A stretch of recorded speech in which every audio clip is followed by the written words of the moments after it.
Avec au minimum 1,3 milliard d'habitants, la Chine représente 20% de la population mondiale. Mais dans bien des secteurs, son poids est largement supérieur. La Chine est déjà numéro 1 mondial. Pour les jouets, le textile, le cuir, le fer et l'acier, les ampoules, les téléviseurs, les téléphones portables, les éoliennes ou les panneaux solaires.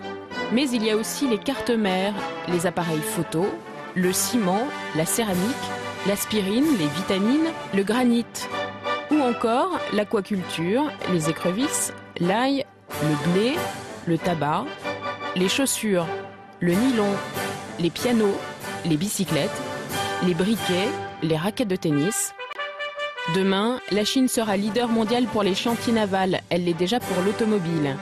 La Chine est devenue en 2009 la première exportatrice mondiale avec des réserves en devises de 2400 milliards de dollars.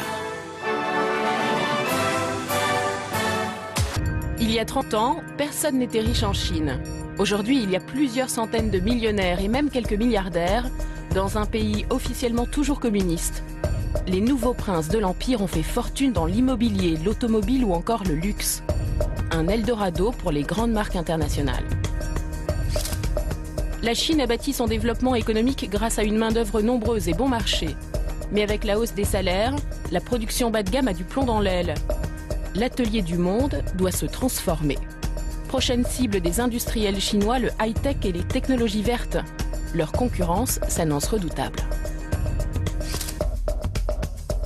La Chine a besoin d'une croissance de 8% pour fournir du travail à 25 millions de jeunes chaque année. Après les exportations, Pékin mise sur la consommation intérieure. Les provinces les plus reculées sont appelées à se moderniser pour attirer les investisseurs. Reportage dans la plus peuplée des agglomérations chinoises, Chongqing, 32 millions d'habitants, la moitié de la population française. Dans le berceau du communisme chinois, l'heure est à la fête. Bienvenue dans le Shanghai du XXIe siècle.